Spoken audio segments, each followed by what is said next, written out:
Bonjour à tous, ravi de vous retrouver pour cette nouvelle vidéo. Aujourd'hui, on va parler de ça, de ce graphique. Donc vous le savez, ça fait 2-3 semaines qu'on parle de la hausse des taux, sur des anticipations d'inflation, il faut bien être précis là-dessus.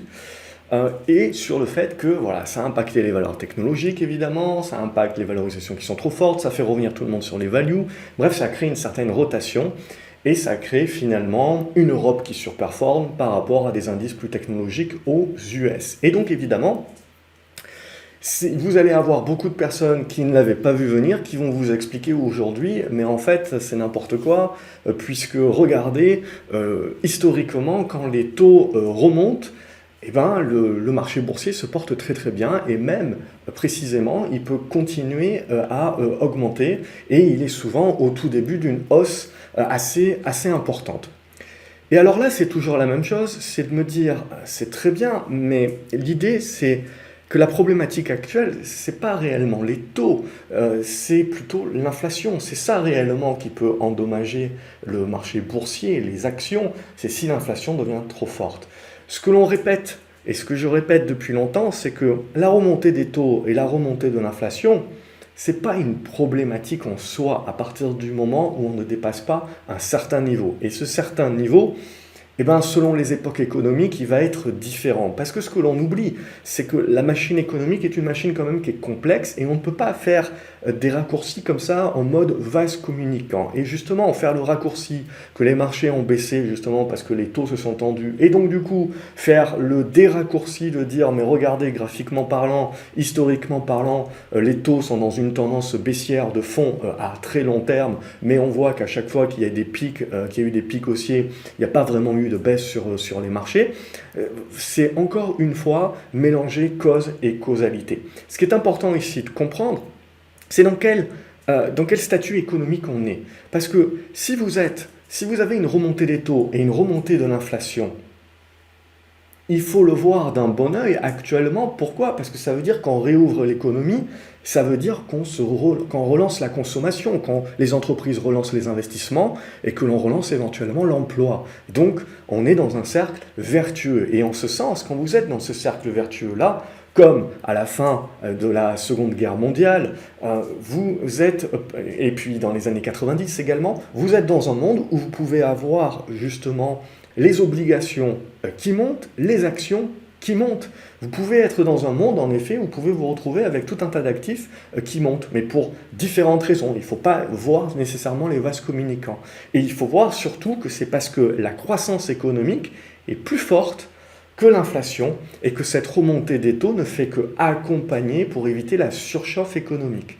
Et là, ce que l'on a, c'est un élément différent. Rappelez-vous, il faut remonter à 2018. Ceux qui sortent ce type de graphique-là, ils ont quand même la mémoire assez courte. 2018, on parle de resserrement monétaire, la Fed parle de resserrement monétaire, commence à remonter ses taux, mais la croissance est molle. La croissance tient sur les petites roues arrière du vélo. Et donc, quand vous avez une remontée des taux et que la croissance ne suit pas, que la croissance est molle et que la croissance n'était que supportée justement par le fait que les taux étaient bas, eh bien ça ne tient pas. Et donc on se retrouve très rapidement avec un marché qui dégueule de 30% et on se retrouve avec la Fed qui très rapidement, à la fin de l'année 2018, se dit hop hop hop, ok très bien, on arrête le resserrement et au-delà d'arrêter le resserrement, on se met à rebaisser les taux. Et on avait commencé à rebaisser les taux et le marché du coup s'est relancé en 2019 et on a favorisé les valeurs technologiques parce qu'on était dans un monde de taux qui continuait d'être bas, on était dans un monde où on pensait que les banques centrales allaient maintenir les taux bas, les maintenir aux alentours des zéros pour les taux courts et que donc les taux longs allaient y venir petit à petit vers cette zone de zéro. Et donc dans un monde où on a des taux longs qui continuent de tendre vers le zéro, voire d'aller en négatif, en Europe ça a été le cas, eh ben, on peut accepter des niveaux de valorisation beaucoup plus élevés. Maintenant, on reprend les années 70, et là, on est dans les années 70, c'est là, finalement, pendant une dizaine d'années, où on a un marché boursier qui ne fait rien. Alors, vous avez un yo-yo, bien entendu, mais si on prend sur les 10 ans, si on prend le graphique, on se rend compte que le marché boursier ne rapporte absolument rien. Pourquoi? Parce qu'on se retrouve avec une croissance faible et une inflation forte. Et donc, c'est là aussi que le monde en est arrivé là où il en est actuellement, à cause ou grâce, et selon les points de vue, mais par rapport aux décisions qui ont été prises justement pour se sortir de cette stagflation-là. Et donc ce qu'il faut bien comprendre, c'est que les taux ou l'inflation, c'est pas vraiment une problématique. Ce qui est problématique, c'est la vitesse à laquelle cela remonte, parce que ça ne permet pas aux acteurs économiques de s'ajuster. Si ça remonte petit à petit au fur et à mesure, on a la capacité d'ajuster, et ça ne fait que témoigner finalement le cycle économique dans lequel on est en train de rentrer. Si vous avez une remontée des taux, une remontée de l'inflation, dans une croissance économique qui potentiellement va remonter, oui, parce que vous avez la réouverture économique, mais une fois qu'on aura passé cette réouverture économique, retombe dans la dépression et on a quand même de l'inflation qui continue de pousser, parce que l'inflation, hein, ce n'est pas nécessairement une inflation de consommation. Les individus, ça peut être, vous avez une inflation sur éventuellement juste parce que vous importez beaucoup de produits extérieurs et vous avez votre monnaie qui se casse la figure, et donc vous avez une inflation naturelle, et c'est votre consommateur du coup qui n'a pas d'inflation par rapport à son salaire, et donc du coup ne peut plus se payer les mêmes produits, et donc vous avez une baisse de la consommation. Vous pouvez avoir une inflation d'offres également, c'est-à-dire admettons que vous avez un paquet d'acteurs qui font faillite, vous vous retrouvez en quasi-monopole, vous pouvez monter les prix comme vous voulez, et vous avez une inflation aussi au niveau des matières premières, que vous allez essayer de répercuter à votre consommateur final. Donc l'inflation également peut être induite par différents facteurs, et les taux d'intérêt de la même façon, et au-delà, les taux longs peuvent finir par être régis, et ils le seront s'ils montent trop fort, trop vite, comme je vous l'ai dit, ils seront régis par les banques centrales, parce que ce qu'elles ne feront pas, donc on l'a vu, c'est remonter les taux courts. Pourquoi ? Parce qu'elles partent du principe qu'on va vers la réouverture économique, oui, mais qu'il faut garder les petits trous arrière du vélo, encore pour un petit moment, parce que si on les retire trop vite, trop tôt, eh ben on se casse la figure. Et on va se retrouver dans la même chose que fin 2018, c'est-à-dire avec une remontée des taux, une remontée de l'inflation qui sera éventuellement que temporaire, mais avec pas de croissance. Et donc c'est là où on commence à se poser des questions sur la dette.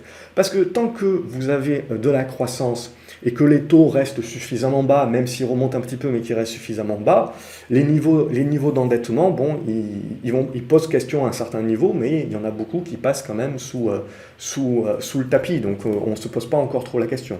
Donc ce que vous devez bien comprendre finalement, c'est que la problématique, la vraie problématique, c'est l'inflation. Et en ce moment, les taux longs sont en train de remonter parce qu'on est dans une anticipation de retour de l'inflation au-delà des 2. Là où je pense que ça commence à attaquer un petit peu le marché, c'est si on commence à dépasser les 3%. Pourquoi ? Parce qu'on commence à rogner la prime de risque des actions. Et puis pour l'obligataire, c'est pas mieux. Hein. Si on a une inflation à 3%, aujourd'hui avec de l'obligataire, même si les taux longs continuent de remonter, le portefeuille obligataire qu'ont les gérants aujourd'hui, ils ont quand même pas mal d'obligations qui sont en dessous des 2, voire des 1% de rendement. Donc là aussi, si l'inflation se met à remonter, c'est pas que les actions qui se font impacter, c'est aussi l'obligataire. Donc c'est tout le monde qui se fait impacter par l'inflation, puisque bien entendu, ça rogne votre rendement. Par contre, là où c'est intéressant, cette inflation, c'est pour essayer d'aller chercher de la protection. Et ça, j'ai fait déjà plusieurs vidéos pour vous dire quels sont les actifs qui sont intéressants et qui peuvent vous donner une protection contre cette hausse de l'inflation. Bien entendu, dès qu'on passe en hyperinflation, il n'y a plus rien qui vous protège. Hein. Donc là, c'est pas l'histoire. Mais globalement, ce qu'il faut regarder, c'est pas les taux. Ce qu'il faut regarder, c'est les anticipations d'inflation. Et là où Powell a raison, c'est qu'il est trop tôt aujourd'hui pour juger. On est sur des anticipations. Et ce que l'on attend tous, c'est la réouverture. Parce que potentiellement, on va avoir encore des délais. Oui, les vaccins continuent, mais on a encore cette troisième vague. Donc tout ça, ça peut faire en sorte que ça peut repousser encore un petit peu la fameuse réouverture. Et donc, ces anticipations d'inflation qui sont aux alentours de 2,4% actuellement, eh ben, à court terme, on peut se faire balloter et on va se faire balader comme ça un petit peu à droite à gauche. Donc prenez bien ça en compte. Ce qu'on regarde, c'est l'inflation, parce que c'est ça qui va nous impacter. Et ce qu'on regarde également, c'est la réouverture économique, avec quelle puissance de croissance on fait. Et la vraie question à se poser, c'est pas la croissance du PIB qu'on va avoir, qui aura été achetée finalement dans la réouverture, c'est la durabilité. Parce que si c'est pas durable, et qu'on se retrouve à nouveau à repartir dans une économie stagnante, et que l'inflation, elle, reste durable, au-delà des 3%, C'est là qu'on rentre dans le modèle destructeur de valeur pour les marchés. Donc pour moi, c'était important de remettre, comme d'habitude, l'église au centre du village. Vous avez des statistiques, hein, alors après, je remettrai dans une autre vidéo peut-être l'autre église au centre du village, c'est que historiquement, on compare ces stats qui vous disent, qui vous font du backtest et qui vous disent, bah, regardez comment ça s'est passé dans le passé, on compare souvent ça au S&P.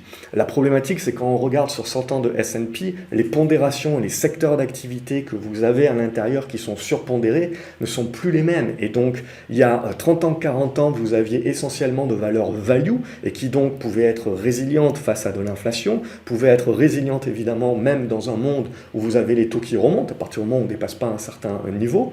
Mais aujourd'hui, on se met à avoir 30%, 25-30% de valeurs technologiques qui sont beaucoup moins résilientes. Tant qu'il faudrait qu'elles réussissent à croître vraiment toujours à 2 chiffres pour pouvoir compenser la hausse des taux et compenser surtout l'inflation. C'est ça qui sera vraiment important. Et aujourd'hui, on se retrouve donc avec des indices boursiers. Il faut faire attention à l'illusion des indices boursiers parce que comparer sur 100 ans et backtester sur 100 ans ce qui s'est passé sur les indices boursiers ont changé aussi avec le temps et à l'intérieur, on ne retrouve pas les mêmes valeurs, les mêmes secteurs qui sont également plus ou moins impacté par rapport au taux, par rapport à l'inflation et par rapport à la croissance économique. Donc il faut faire attention de se biaiser un petit peu trop rapidement, éventuellement en voyant des choses et en voyant des causes et des causalités qui sont toujours différentes et c'est là où on se biaise très rapidement. Voilà, j'espère que vous avez apprécié cette vidéo.